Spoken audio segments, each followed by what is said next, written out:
and happy Thursday. Welcome to the Zendesk Morning Show. As Abraham Lincoln once said, the best way to predict the future is to create it. Unfortunately, uncertainty is all around us and predictability is non-existent. However, what we can control is how we react and respond to the challenge presented before us. One area that has had to adapt and rise to that challenge is our employee support services, whether that be HR, e-learning, or IT. In today's episode, we'll be sharing ideas, best practices, and ways to scale internal support services.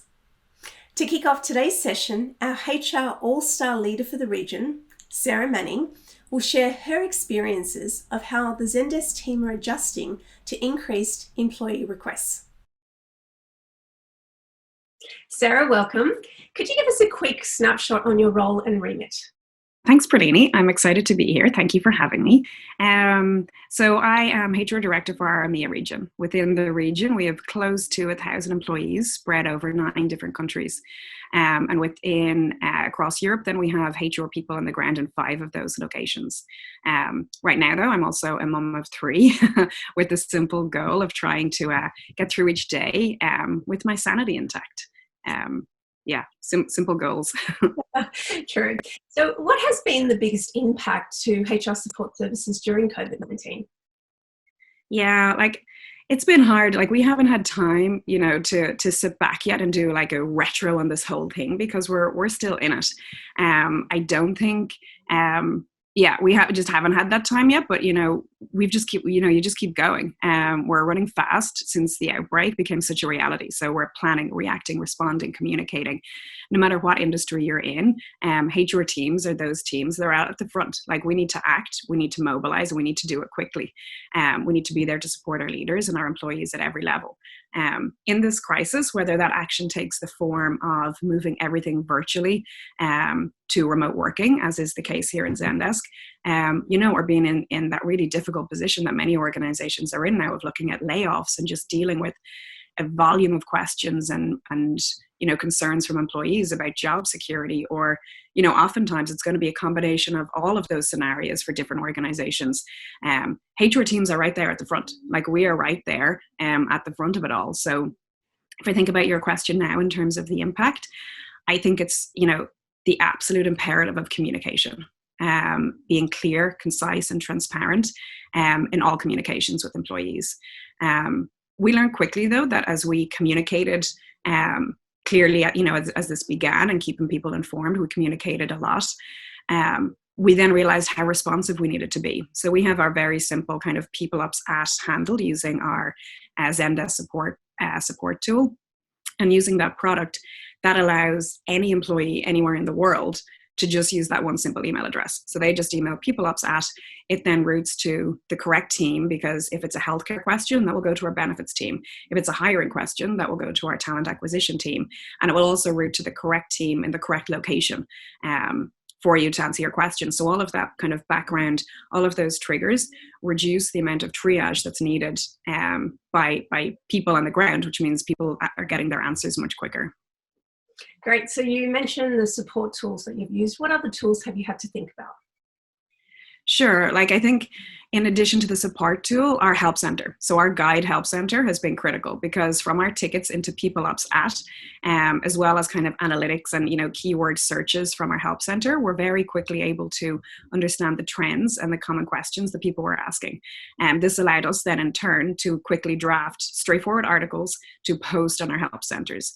We also have AnswerBot enabled within our tickets. So many of our employee queries were actually automatically answered through links to those new articles in the auto response.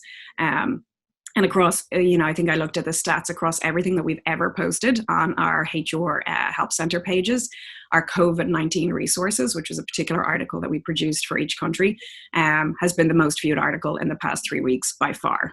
An additional feature that we're looking at now, because people do consume content differently, they learn differently, is looking at videos, and actually not just going with the clean written word, but embedding videos into our articles as well, just to help with, clearer communication and understanding. So what would you say has been your biggest learning during this time? For sure, responsiveness. Like, we are living with so much uncertainty right now, and we should not underestimate that the stress that that's putting on our employees. The last thing that we want to add is any delay. Like, there's so much uncertainty that people are just living with. When people are anxious, they can speculate for the worst. So what we can do is play our part in alleviating that by being as responsive and transparent as possible. So, final question, what advice would you give other HR teams, departments and organisations based on some of what you're learning? Sure. I think it's, remember, like, we're employees too. Like, we're also going through this within the HR teams, and this is hard. Like, it's hard for us too.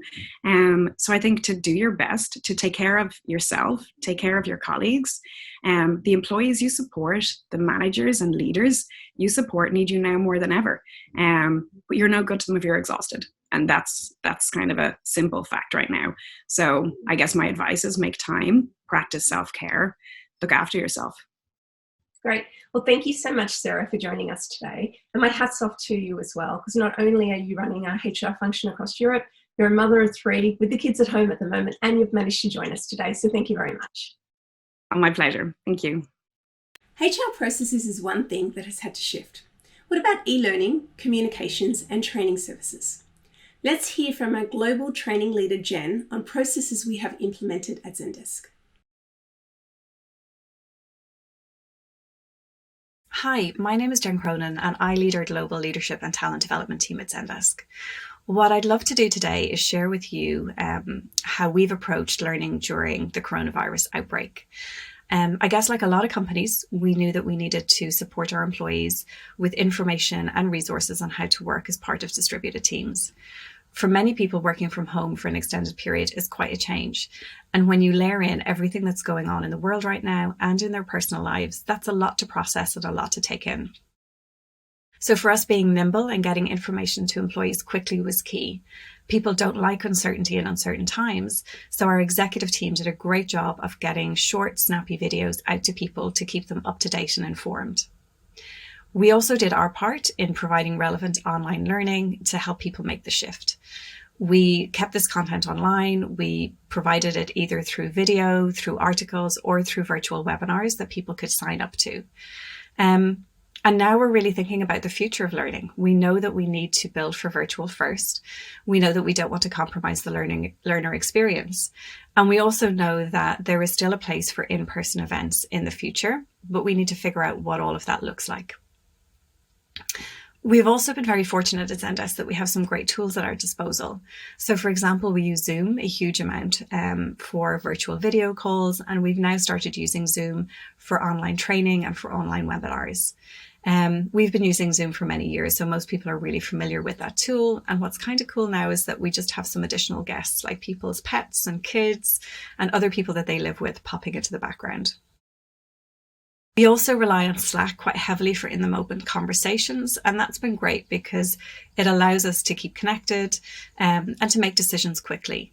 And we've also seen a number of grassroots Slack channels spring up as a result of COVID-19. So, for example, we have a number of new work from home channels where people are sharing photos, funny stories, best practice, looking for advice. And they've been great in helping us build a community together where we're learning from one another. And lastly, last year we introduced a new learning experience platform, and this has been huge in terms of helping us scale our learning experiences. We were instantly able to use the LXP, or our learning experience platform, to create learning plans and pathways on remote working and share those with the entire organization. And we can track people that are accessing them, how they're doing, what they're clicking into and what's useful to them, so we can continue to kind of evolve that learning as we go. I guess as I think about the last few weeks, what has been my biggest lesson, or what have I really taken away from how we've approached things? I guess the first thing is that people are anxious and they're distracted right now. So although there is an appetite for learning, they also don't have a huge amount of capacity for learning new things or for more change. So people are looking for familiarity, they're looking for certainty, for simplicity, and for opportunities to connect. Any learning that we create really needs to kind of speak to that. So it needs to be short, snappy, very practical in nature, and things that people can incorporate into their daily routines.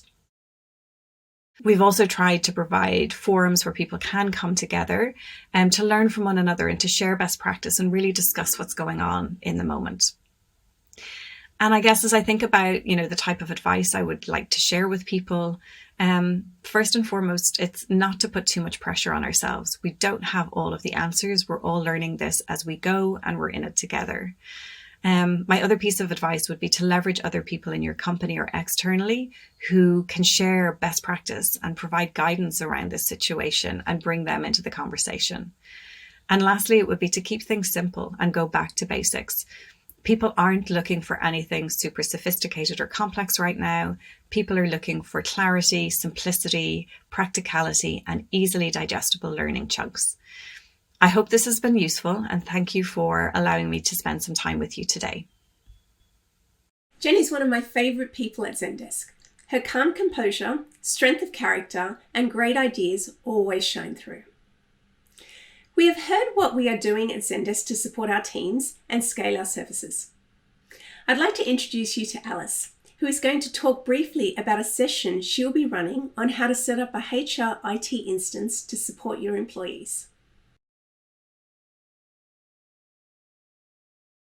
Thanks, Perlini. Hey everyone, my name is Alice Egan and I'm a solutions consultant here at Zendesk. So we understand that today more than ever, it's important to be able to move really quickly to support your employees wherever they are.